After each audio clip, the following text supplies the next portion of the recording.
এখন আমাদের ধারাবাহিক রুহানি অনুষ্ঠানে কিছু আলোচনা করা হইবে সিরাতাল মুস্তাকিমের আরো এক তথ্য সম্পর্কে।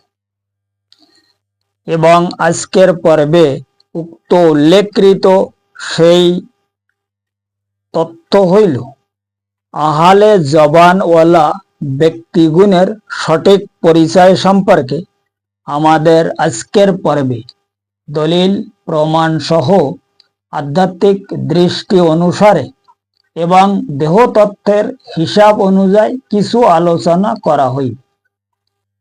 কারণ উক্ত উল্লেখকৃত সেই মহাকঠিন রুহানি বিষয়কে যদি সঠিকভাবে উপলব্ধি করা যায় তবে বর্তমান জামানার প্রত্যেক ব্যক্তি উপলব্ধি করিতে সক্ষম হইবে উক্ত আহলে জবানওয়ালা সেই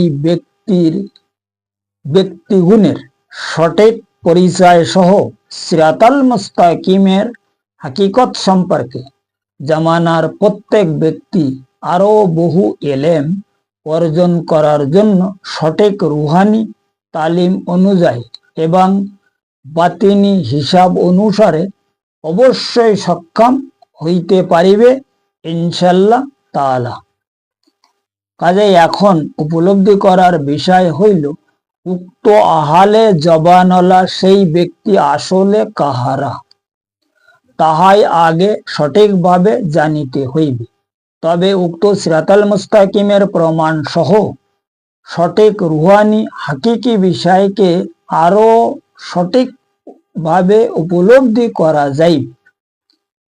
কারণ উক্ত আহলে জবানওয়ালা সেই ব্যক্তি হইল আসলে তাহারাই যাহারা সেই মহান আল্লাহ পাকের দিন সম্পর্কে কেবল বহু মূল্যবান কথা বলাকেই পছন্দ করে। তাহারা কোনো ধর্মীয় কথা শোনে না এবং ধর্মীয় বিষয় কোনো রকমের চিন্তা গবেষণাও করেও না। কারণ তাহাদের কথা হইল ধর্মীয় বিষয় উক্ত চিন্তা গবেষণা সহ শোনা জানায় কোনো লাভ হইবে না। সঠিক লাভ তখন হইবে যখন উক্ত ধর্মীয় বিষয় বহু প্রকার মূল্যবান কথা বিভিন্ন লোকের শোনানো যাইবে, যার কারণে তাহারা সবাই ধর্মীয় বিষয় বিভিন্ন কিছু শিখিতে থাকে। যেমন কেউ ধর্মীয় কিস্সা কাহিনী শেখে, কেউ ধর্মীয় আলোচনা শেখে, কেউ ওয়াজ লেকচার শেখে, আবার কেউ শুদ্ধভাবে কোরআন তেলাওয়াত করা শেখে, কেউ মিলাদ পড়ানো শেখে, কেউ নামাজ পড়ানো শেখে এবং কেউ ধর্মীয় গান গজল শেখে এবং নাত কাওয়ালি ভজন কীর্তন ইত্যাদি আরো বহু কিছু শেখে। কারণ উক্ত শেখা হইল তাহাদের একমাত্র ধর্ম। শেখা ছাড়া তাহারা আর অন্য কোনো কিছু বোঝেই না। অর্থাৎ তাহাদের কথা হইল না শিখিলে কিভাবে অন্যকে শোনানো সম্ভব হইবে, যার কারণে তাহারা সবাই ধর্মীয় বিষয় কেবল শেখে। যে কারণে সেই সমস্ত ব্যক্তিগুণকে আহলে জবান বলা হইয়াছে। কারণ উক্ত জবানকৃত শিক্ষা হইল তাহাদের ধর্ম কিংবা ইবাদত বন্দিগি ইত্যাদি। যার কারণে উক্ত আহলে জবানওয়ালা সেই ব্যক্তিগুণের হাকিকত সম্পর্কে সেই মহান নবী পাক সালাতুস সালাম তাহার সেই মহা ওয়াসিম জবান মোবারকে তিনি এক হাদিসে দুনিয়ার প্রত্যেক মানব গোষ্ঠীগুণকে সিরাতাল মুস্তাকিমের প্রমাণ সহ সঠিক রুহানি হিসাব অনুযায়ী দেহতত্ত্বের হিসাব অনুসারে তিনি খোদ ইরশাদে গ্রামীণ ফরমায়া আর শরিয়াতু আকওয়ালি, অর্থাৎ তিনি ইরশাদ ফরমায়া যে শরিয়াত হইল আমার বাক্য। কাজেই তাহার উক্ত পবিত্র বাক্য হইল সেই মহান আল্লাহ পাকের মানে পবিত্র ধর্মীয় বিষয়ে বিভিন্ন প্রকারের মানে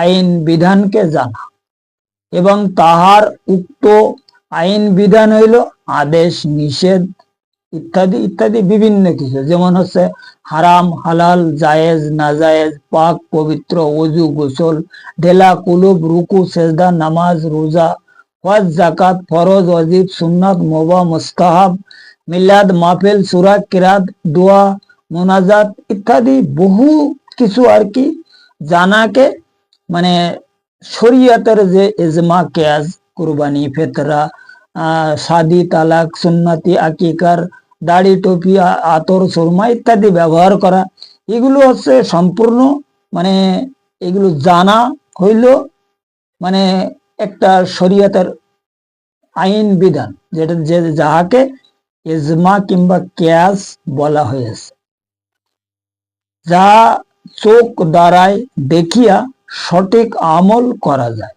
কারণ উক্ত পবিত্র হাদিসে তিনি যে আক শব্দকে সেই মহান নবী পাক সালাতুসাল্লাম আমাদেরকে ইরশাদ ফরমায়া, তাহার উক্ত পবিত্র শব্দের মানে হইল কি চোখ। আমাদের এই যে চোখ, অর্থাৎ চোখ দ্বারাই দেখিয়া যে আমল আমরা করিতে পারি। কারণ উক্ত চোখ দ্বারাই দেখার মাধ্যমে জবানি আমল করিতে হয়। এই হইল মানে উক্ত আহালে জবানওয়ালা ব্যক্তি গুণের পরিচয় সম্পর্কে সামান্য কিছু রুহানি আলোচনা এবং সিরাতাল মুস্তাকিমের আরো এক বিশাল বড় তথ্য, যাহা প্রত্যেক মানব গোষ্ঠীর আসলে জানার কিন্তু খুব দরকার আছে।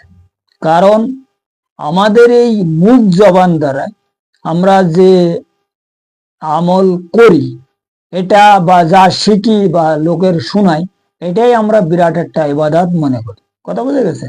কারণ উক্ত মুখ জবানি ইবাদত বন্দিগিরি আদায় করিয়া কেবল আমলদার ব্যক্তি হিসাবে গণ্য হওয়া যায়, যাকে পবিত্র ধর্ম সম্পর্কে ইকরার বলে, এবং উক্ত ইকরার দ্বারাই কেবল আমলদার হওয়া যায়। কিন্তু আসলে ওই ইকরারের মাধ্যমে আমরা কিন্তু কোনো ইমানদার হিসাবে মতলব গণ্য হতে সক্ষম নয়। আর এই ইকরারকৃত ব্যাপারে হুজুর আকরাম সাল্লাল্লাহু আলাইহি সাল্লাম তিনি এক হাদিসে ইরশাদ ফরমায়, ইকরারে রুম বিল লিসান। লিসান মানে হচ্ছে আমাদের এই জবান, আর ইকরার মানে কবুল।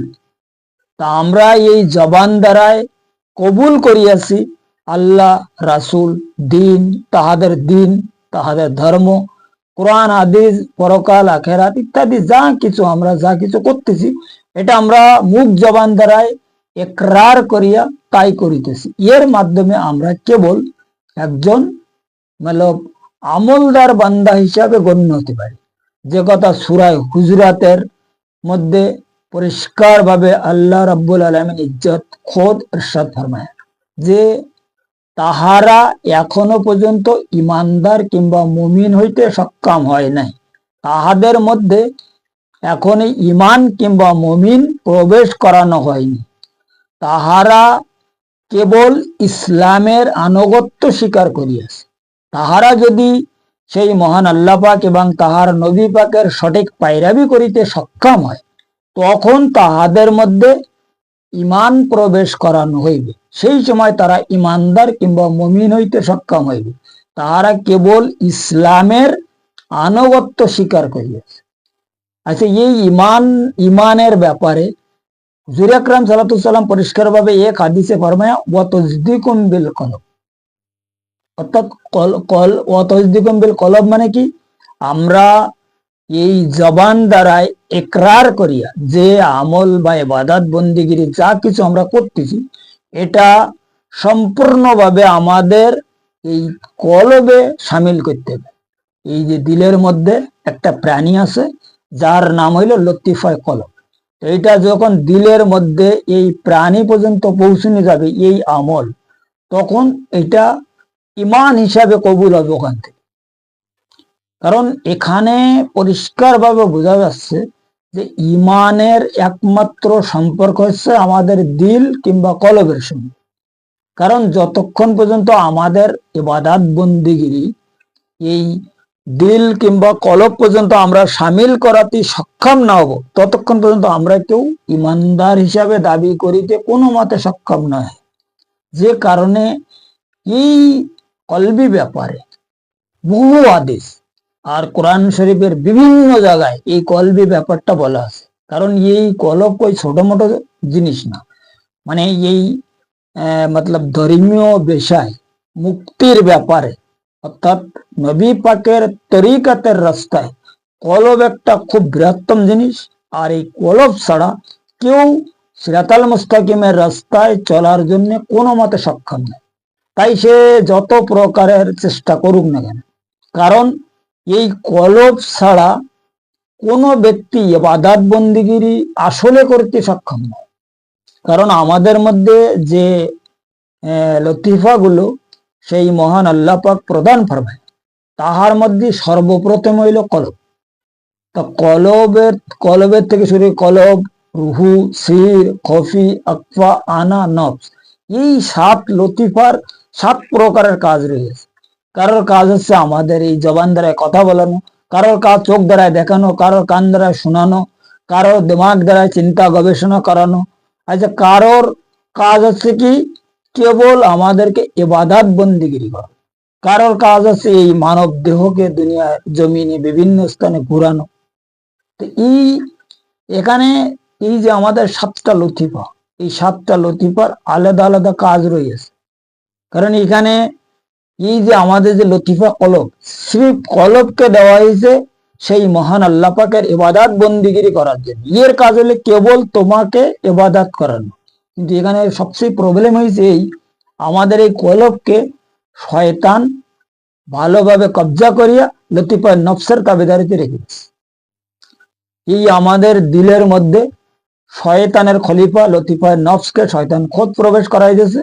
দিয়ে এই কলবের যে অরিজিনাল যে এলেম বা কলবের যে দায়িত্ব, আল্লাহ যে দায়িত্ব আমাদের মধ্যে তাহাকে দিয়েছে, সে ব্যাপারে তার কোনো কাজ করতে দিচ্ছে না।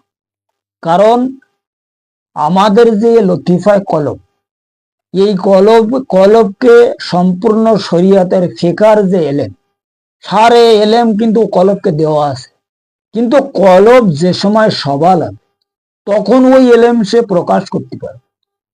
আল্লাহ তো তার এই শক্তি দিয়ে দিয়েছে, কিন্তু এই শক্তিকে আমরা যদি তার মধ্যে সবাল করাতে পারি তখন তার ওই এলেম সে জাহির করিতে থাকবে।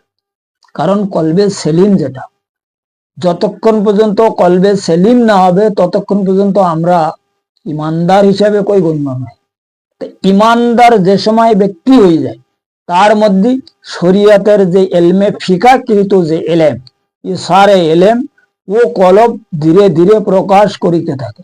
তখন এই কিতাবের আর কোনো দরকার হয় না তার ওই ব্যক্তির। কারণ এ কথা কোরআন শরীফে আল্লাহ পাক ফরমাই দিয়েছে সূরা নূরের মধ্যে যে আমি যাহাকে হেদায়েত করি তা কিতাবের মাধ্যমে নহে, আমার নূর দ্বারা হেদায়েত করি। এখন সেই মহান আল্লাহ পাকে নূর হাসিল করতে গেলে আমাদের দরকার আছে দিল কিংবা কলব। এই কথা এই নূর হাসিল করার যে বিষয়টা, এটা এই সম্পর্কে তো আমি বহু আলোচনা করে রাখেছি। আর যতক্ষণ পর্যন্ত আমরা এই কলবকে সবাল করিতে সক্ষম না হব ততক্ষণ পর্যন্ত আল্লাহর নূর হাসিল করা যায় না। তাই আমরা এই জবান দ্বারা যত কিছু শিখি, যত কিছু জানি, এ সারে সব মানে আমাদের হচ্ছে কি দিমাগি এলেম, মুখ জবানি, যেটা জবানকৃত এলেম।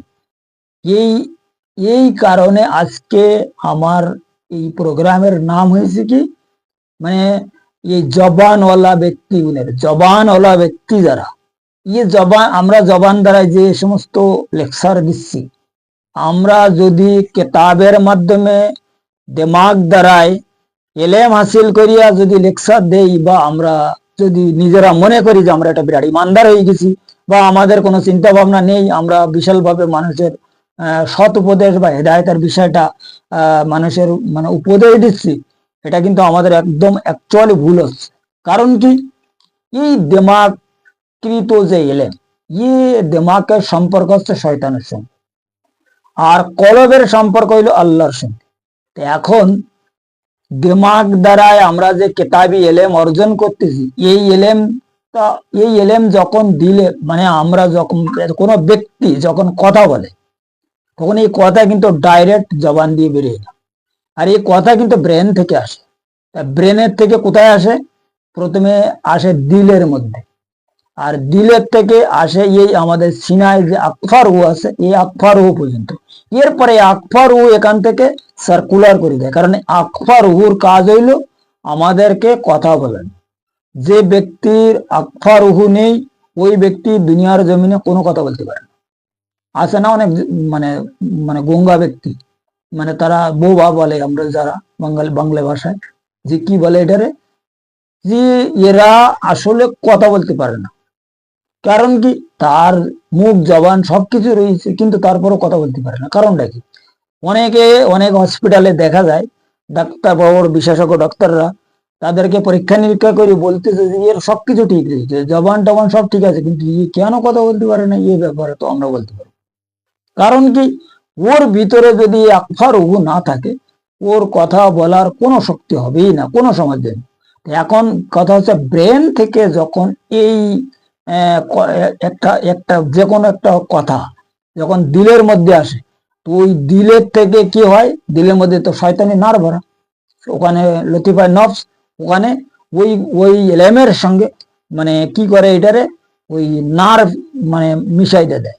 তো যখন ও জবান দ্বারায় বাইরে মানে আউট হয়, তখন ওখানে ও দেখা যাচ্ছে কোরআনের আয়াত বা কোরআনের পাক্কা এলেম, কিন্তু ওর সঙ্গে যে ফিসকো ফুজুল, ওই যে শয়তানের নার মিশাইতেছে না, ও এলেম যখন বাইরে বেরোচ্ছে বিভিন্ন রকমের ফাসাদ সৃষ্টি করে দিচ্ছে। কিন্তু যদি ওই ব্যক্তির এই দিলের মধ্যে নূর থাকে, লতিফায় নফসকে ওখান থেকে কন্ট্রোল করে কলব সওয়াল হয়ে যায়, তখন যে কোনো এলেম, কিতাবি এলেম বলো আর কলবি এলেম বলো, যে কোনো এলেম, যে কোনো কথা, তার সমস্ত প্রত্যেকটা কথার সঙ্গে নূর থাকে। কি জন্য? ও কথা যেটা আউট হয়, এই ব্রেন থেকে আসে দিলে, দিলের থেকে আসে আমাদের এই সিনার আকফার উহ, আর আকফার উহ থেকে এটা উপরে এই আমাদের জবান দ্বারা আউট হয়ে যায়। কথা বোঝা গেছে? এখন এই এই প্রবলেমের কারণে আমরা দেখা যাচ্ছে বড় বড় স্কলার বটে, কিন্তু সে যখন কোনো আলোচনা করতেছে, ওই আলোচনা নিয়ে বিভিন্ন রকমের ফাসাদ সৃষ্টি হয়ে যাচ্ছে সমাজের মধ্যে। কারণ কি? কারণ ওই যে আমাদের ভিতরে যে প্রবলেম না, ওখান থেকে ওই এলেমের সঙ্গে নার মিশাই দেওয়া হচ্ছে, আর ওই নার যখন বাইরে এসতেছে, তখন বিভিন্ন ভাবে আমাদের ফিতনা ফাসাদ সৃষ্টি করিয়া দিচ্ছে। এখন এই ব্যক্তি যদি এর দিলের মধ্যে নূর থাকতো, তাহলে ওই এলেম কোন সমাজ জন্য ফাসাদ সৃষ্টি হইত না। ওই এলেম দ্বারাই প্রত্যেকটা ব্যক্তি উপকৃত হতো। কথা বোঝা গেছে? এই হলো মানে জবানি, যারা জবানি এলেম দ্বারাই দুনিয়ার জমিনে কাজ করতেছে, তাদের এই যে জবানি এলেমের মধ্যে কি একটা সমস্যা রয়েছে, যেটা কিন্তু আসলে তারা নিজেরাই জানে। রুহানিগত বিষয় যেটা এবং আল্লাহ নূরের যে স্টুল, এই ব্যাপারে তো তাদের কোনো নলেজ নেই। তারা জানেই না যে কিভাবে নূর হাসিল করিতে হয়, নূর কিভাবে সৃষ্টি হয়, নূরের ফাংশনটা কি। কারণ যতক্ষণ পর্যন্ত আমাদের দিল জিকির না করবে, কোন সমাজ জন্য আমাদের মধ্যে নূর সৃষ্টি হবার কোনো মানে কি বলে এটার আশঙ্কাই নেই। কারণ কি? জবানের যে এলেম, এর সঙ্গে তো শয়তানের নার ভরা, আর ওখানে শয়তানের নারের কারণে নূর ওখানে সৃষ্টি হবার কোনো রকমের প্রসেস নেই। আর ও দিলের মধ্যে যতক্ষণ পর্যন্ত এলেম না যেতে পারবে, ততক্ষণ পর্যন্ত ও কোন সময় জন্য নূর ওতে মিশ হবে না। আচ্ছা, দিলের মধ্যে এলেম কোন সময় যাচ্ছে? যে সময় আমরা এলেম মানুষের প্রচার করতে, যত মানুষের শোনাচ্ছি, যখন আমরা কোনো বক্তৃতা দিচ্ছি, লেকচার দিচ্ছি, যখন যে সময় তেলাওয়াত করতেছি, ওই সময় দিলের মধ্যে যাচ্ছে। দিলের মধ্যে যাওয়ার সাথে সাথে ওখান থেকে নার ভেজাল হয়ে যাচ্ছে। তাই কোরআন শরীফে কোনো এক জায়গায় কোনো এক মুকামে পরিষ্কার কোরআন খোদ ফরমায়া যে আমি কারোর হিদায়ত করি এবং কারোর গুমরাহ। মুজাদ্দিদ আলফেসানি রহমতুল্লাহ আলাইহি ওনার একটা কিতাবের মধ্যে উনি লিখে আছে যে আগার কোনো ব্যক্তি যদি কোরআন তেলাওয়াত করতে চায় তো ওই ব্যক্তির সর্বপ্রথমে জিকিরে কলব হাসিল করার দরকার আছে। যতক্ষণ পর্যন্ত জিকিরে কলব হাসিল না করিয়া, তার কলবকে সবল না করিয়া, সতেজ না করিয়া যদি কোনো ব্যক্তি কোরআন তেলাওয়াত করে তো তার ভুল হবে, কারণ ওই কোরআন তার গোমরাহ করবে। আর এখন বর্তমান সময় দেখো এই সমাজের মধ্যে যে 3 কোটি 13 ফেরকা দেখা যাচ্ছে, কিতাব কোথা থেকে হচ্ছে? কোরআন থেকে হচ্ছে আমরা। কারণ আমরা যে কোনো ফেরকা হোক, যে কোনো মাযহাব হোক, আমরা কোরআন নিয়ে কথা বলতেছি। কোরআন সবার হাতে রয়েছে, প্রত্যেক ব্যক্তির কাছে কোরআন আছে। তারা যে যে কোনো মাযহাবের থেকে কথা বলতেছে কোরআন থেকেই বলতেছে। কিন্তু ওই দেখো কোনো 3 কোটি 13 ফেরকা একরকম বলতেছে, ওর একরকম বলতেছে, ওর গালাগালতেছে, এর মারতেছে, ওর কাটাকাটি করতেছে, এর পা ধরে টানতেছে, ওর ঠ্যাং ধরে টানতেছে, ওর হাত ধরে টানতেছে। এই সমস্ত জায়গা মানে কারণ কি? কারণ হচ্ছে আমাদের এই মেন সমস্যা লাগাই দিচ্ছে কিনা শয়তানের খলিফা লতিফায় না। ও আমাদের দিলের মধ্যে নার নিয়ে বসিয়েছে। আর ওই নার আমাদের যখন বাইরে বেরোচ্ছে তখন বিভিন্ন ফেতনা ফাসাদ, মারামারি, ঝগড়া, বিবাদ, কত কিছু শুরু হয়ে যাচ্ছে। এক মাওলানা আরেক মাওলানার মারতেছে, এক ফকির আরেক ফকিরের সঙ্গে গন্ডগোল আসছে, মাওলানাকে ফকিরি মারতে, ফকির মাওলানা মারতে। কারণটা কি? কারণ শুধুমাত্র এই যে আমাদের জবানকৃত এলিমেন্ট। কারণ আমরা কলবি এলেম সম্পর্কে কোনো খোঁজখবর রাখি না। কলবি এলেম হোতায় কি, কলবি এলেমের হিস্টোরি কি, কলবি এলেম কি জন্য আমাদের দরকার, এ ব্যাপারে আমরা কোনো চিন্তা ভাবনা ইনশাআল্লাহ তাআলা মোটেও করিনি। কলবি এলেম এমন এক বস্তু, যদি কোনো ব্যক্তি কলবি এলেম হাসিল করতে পারে তার কিতাবি এলেমের কোনো দরকার হয় না। কারণ দুনিয়ার জমিনে প্রমাণ আছে, বহু লোক একদম আনপড়া, তারা কোনো সময় জন্য স্কুল পাঠশালায় যায়নি, অথচ তারা আল্লাহর ওলি হয়েছে। কিভাবে হয়েছে? এই কলবের সাহিত্য। এই কলব এমন একটা জিনিস, এই ব্যাপারটা হুজুর পাক খোদ তার হচ্ছে জল জ্বলন্ত প্রমাণ। তিনি তো কোনো স্কুল পাঠশালায় যাননি না, কিন্তু উনি তো দুনিয়ার টিচার। হীরা গোপায় উনি কি করতেন? হীরা গোপায় যে উনি 12 বৎসর কঠোর ভাবে রিয়াজাত করিয়াছে, এই সির্ফ এই ইসমে আজমের ওখানে মানে বদলব লাগাতেন, মানে জিকির করতেন খালি ইসমে আজমের যে মানে উনি সব সময়ের জন্য ওই তালে, ওই ধ্যানে, ওই জ্ঞানে সে মশগুল থাকিতেন। কারণ এই ইসমে আজম তাহাকে 7.5 বছর বয়সে তাহার মধ্যে প্রবেশ করানো হয়েছে। এখন যে সময় তিনি দাই হালিমার বকরি চড়াতেন, আর এখান থেকে উনি 50 বছর 1 মাস 10 দিন বয়সে মিরাজ মোবারকে যাচ্ছে, এই ইসমে আজমের সাহিত্য। যে সময় এখানে দেখা যাচ্ছে এত বছর পর্যন্ত তার লেগেছে খালি ইসমে আজমকে সবাল করি। এই ইসমে আজম যখন স্বয়ং সম্পূর্ণ হয়েছে, এই ইসমে আজমের মানে সাহিত্য বা ইসমে আজমের সুয়ার হয়ে তিনি মিরাজ মোবারকে গেছে। এখন আমরা যদি আজকে কারোর কাছ থেকে জিকিরি কলম নিই, 1 সপ্তাহ 10 দিন 1 মাস পরে আমরা যদি মনে করি আমাদের জিকিরি কলম চালু হয়ে যাবে, এটা কিভাবে সম্ভব? জিকিরি কলব এমন একটা কঠিন জিনিস, কোনো সহজ জিনিস না। 1 মাস 2 মাস 5 দিন 10 দিনের কাজ না।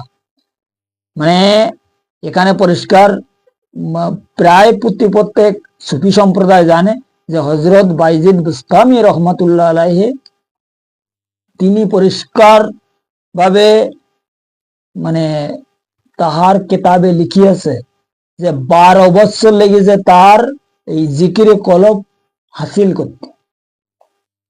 তিনি বোস্তান শহরের বাদশাহ ছিলেন, এই বাদশাই তো ছেড়ে দিয়ে জঙ্গলে 12 বছর চিল্লা করার পরে তাই জিকিরে কলব হাসিল হচ্ছে।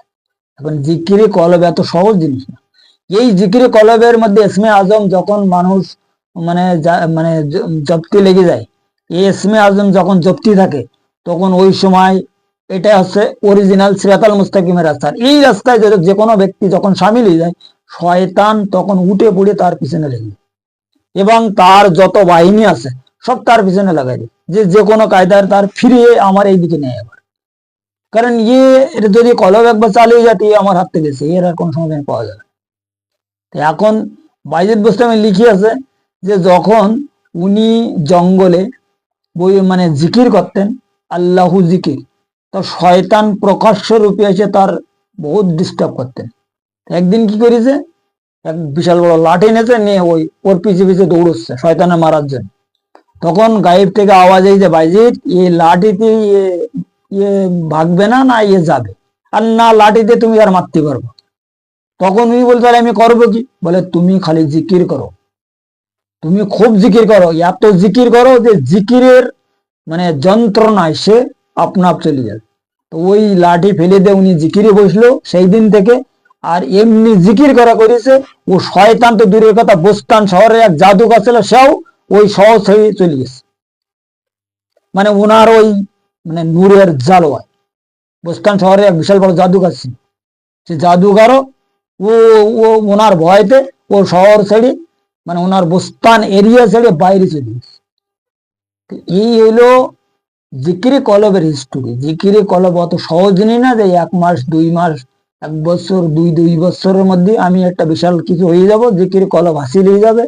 জিকিরে কলব কোনো সহজ জিনিস না। তবে এখন বর্তমান সময় যারা মানে জিকিরে কলবের মধ্যে মানে আমার কাছ থেকে আমার সহবতে কাজ করতেছে, এই বিভিন্ন জিকিরে কলবদারি যে হিস্টোরি আছে মানুষ মানে মানে অলি আল্লাহদের, এগুলো পড়লে তারা বুঝতে পারবে যে তারা কত অগ্রগতিতে এই রাস্তায় মানে অতিবাহিত হচ্ছে। কারণ জিকিরে কলবের যে হিস্টোরি অনেক ধীরে ধীরে গতিতে চলে, কিন্তু আমি যেভাবে মানুষের তালিম টিচিং ইনশাল্লাহ তাআলা দিচ্ছি, আর আমার মানে মুর্শিদ কেবলার সেই মহা অসীম রহমতে আমি যেটা লক্ষ্য করতেছি, ইনশাল্লাহ তাআলা আমার ভক্তরা মানে আমার কাছ থেকে জিকির নেচ্ছে 1 মাস 2 মাসের মধ্যে তার কলব সবাল হয়ে যাচ্ছে। এরপরে অনেকের তো কলব জারি হয়ে গেছে ইনশাল্লাহ তাআলা, অনেকের কলব সেলিমতে মুনিব হয়ে গেছে। এগুলো সব নোট আছে, আর যাদের হয়েছে তারা নিজেরাই উপলব্ধি করতে পারতেছে। যাই হোক, আজকের পর্বে এই যে আলোচনা করা হইল আহলে জবানওয়ালা ব্যক্তিগুণের বিষয়, এই জবানকৃত যে বিষয় যদি আরো পরিষ্কারভাবে কারোর জানার ইচ্ছা হয়, তো এই ভিডিওর ডিসক্রিপশনে আমার নাম্বার দেওয়া আছে। ওই নাম্বারে যদি কোনো ব্যক্তি আমার সঙ্গে সম্পর্ক করে, এর এই যে জবানকৃত এলেমের কি প্রবলেম, বা জিকিরে কলব আসলে কিভাবে চালু হয়, আর জিকিরে কলব চালু করলে কি উপকার হয়, আর আজকের আলোচনার বিষয় যদি তাদের আরো পরিষ্কারভাবে কিছু ক্লিয়ার করার ইচ্ছা থাকে, তা দলিল প্রমাণ সহ ইনশাল্লাহ তাআলা জানাই দেওয়া হইবে। আর যদি কেউ সিরাতাল মুস্তাকিমের রাস্তায় চলিতে চায়, এই রাস্তার কেউ যাত্রী হতে চায়, তা তাহাদেরও সহযোগিতা করা হইবে ইনশাল্লাহ তাআলা। এ ব্যাপারে আমার কোনো দ্বিধাদ্বন্দ্ব নেই, না এখানে আমার কোনো চান্দা নজরানার ব্যাপার স্যাপার আছে। হচ্ছে ফ্রি চিকিৎসা, ফ্রি ট্রিটমেন্ট। কি ট্রিটমেন্ট? মানুষের দিলের ট্রিটমেন্ট। মানুষের যে দিলে, মানব গোষ্ঠীর দিলে যে মানে বিশাল বড় এক বিমার, বিশাল বড় সমস্যা, যে রোগে আমরা জর্জরিত, এই দিলের চিকিৎসা যদি কোনো ব্যক্তি করিতে পারে, তখন তার আর কোনো রোগ ব্যাধি কিচ্ছু থাকবে না। কারণ মুক্তির যেটা বেশি প্রবলেম, সেটা হইল এই দিলের সঙ্গে। যাই হোক, এই হইল আজকের পর্বের আলোচনা। কারণ এই মুক্তির ব্যাপারটা এত সহজে জানা সম্ভব না। এই ব্যাপারে যদি কেউ আমার এই সিরাতাল মুস্তাকিমের মিশনের সঙ্গে জুড়ে আছে, যারা এখান থেকে উপকৃত হচ্ছে, যারা এই রাস্তা সম্পর্কে পরিষ্কার ভাবে বোঝার সক্ষম হয়ে আছে, আমার এই সিরাতাল মুস্তাকিমের তরিকার সঙ্গে যারা জুড়ে আছে, তাদের সঙ্গেও যদি কেউ পরামর্শ করে, তাহলে সেখান থেকেও মানুষ উপলব্ধি করিতে সক্ষম হইবে যে সিরাতাল মুস্তাকিম আসলে কি, সিরাতাল মুস্তাকিমের মানে কিভাবে চলিতে হয়, আর সিরাতাল মুস্তাকিমের মাধ্যমে মানুষের কি উপকার হয়। এখান তারা এ ব্যাপারেও ইনশাল্লাহ তাআলা বহু পরামর্শ দেওয়ার সক্ষম রাখে। আর তারা এতদূর পর্যন্ত তো এলেম ইনশাল্লাহ তাআলা হাসিল করিয়েছে। আর এ আমার নিজের কোনো ও না, ইয়ে আমার যারা মালিক মহাজন, ইয়ে তাহাদের একমাত্র অনুগ্রহ মোবারকে তাদেরও এই পর্যন্ত এলেম হাসিল হয়ে গেছে। আর এই জন্য আমার কথা হচ্ছে, যারা যদি কেউ আমাদের সঙ্গে সম্পর্ক করে, তাহলে এই বিষয়টা সিরাতাল মুস্তাকিমের যে বিষয়, এই বিষয়টা সঠিকভাবে আরো জানার জন্য ইনশাল্লাহ সক্ষম হইবে।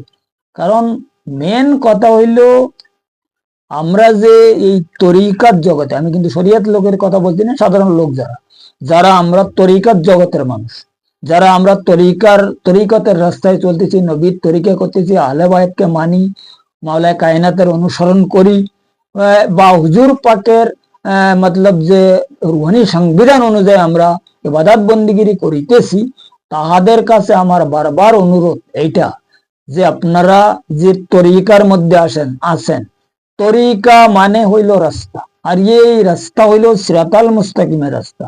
আর এই রাস্তা দিল থেকে চালু হইয়াছে, এবং যতক্ষণ পর্যন্ত আমাদের দিল সবাল না হবে, দিলের মধ্যে যে প্রাণী রাখা আছে, ওই প্রাণী যতক্ষণ পর্যন্ত আল্লাহু জিকির করিতে না শিখবে, ততক্ষণ পর্যন্ত আমরা তরিকতের রাস্তায় সামিল হওয়া কোনো মতে সক্ষম না। যদি বিনা দিল সবাল অবস্থায় জিকির দিলের মধ্যে যে প্রাণী আছে, ওর বিনা জিকির অবস্থায় যদি আমরা কেউ মনে করি যে আমরা তরিকতের রাস্তায় আছি, আমাদের কোনো চিন্তা নেই, আমরা আহলে বায়াতের অনুসরণ করি, আহলে বায়াতের সৎ মতন চলি, তাদের মানি, মাওলায় কায়নাতের আমরা বিশালভাবে একটা মানি, ভাই এটা হচ্ছে আনুগত্য, এটা হচ্ছে কেবল আনুগত্য। এতে আমরা তরিকাপন্থী হিসাবে দাবি করিতে অন্তিম সময় যাইয়ে সক্ষম হবো কিনা, এটা বহুত বড় সমস্যা আছে। এই জন্য এই ব্যাপারটা পরিষ্কার ভাবে প্রত্যেকের ক্লিয়ার হবার আসলে কিন্তু দরকার আছে। এখন কেডা মানবে, কেডা না মানবে, কেডা করবে, কেডা না করবে, সে তাদের ব্যাপার। কিন্তু আমার কথা হইল যেটা হক কথা, এই ব্যাপারটা আমার কথাবার্তার সঙ্গে কোরআন হাদিস বা মানব দেহ, এটা পরিষ্কার ভাবে প্রমাণ দলিল রয়ে আছে। এই ব্যাপারে যদি কেউ বোঝার চিন্তা ভাবনা করে, সেটা তাদের ব্যাপার, যদি নাও চিন্তা ভাবনা করে, সেটাও তাদের ব্যাপার। কারণ আমার কথা হইলো, আমার এই টেবিলে আমি হক কথা মানুষের উপদেশ দিয়ে যাচ্ছি, কেটা মানবে কেটা মানবে না সেটা ব্যাপার আমার। এই হইল আজকের পর্বের মূল আলোচনা। যাই হোক, আজকের আলোচনা এই পর্যন্ত রাখা হইল। আগামী পর্বে সিরাতাল মুস্তাকিমের আরো অন্যান্য বিষয়, মানব মুক্তির প্রমাণ হিসাবে এলমে তাসাব মতে লাদুনী শক্তির অনুসন্ধান সম্পর্কে আরো কিছু রুহানি আলোচনা, দলিল প্রমাণ সহ আধ্যাত্মিক দৃষ্টি অনুসারে করা হইবে ইনশাল্লাহ তাআলা, যদি আমার সেই মুর্শিদ মাওলা তাহার নিজ গুণে আমার প্রতি দয়া ফরমায় ইনশাল্লাহ তাআলা, মালিক ভরসা।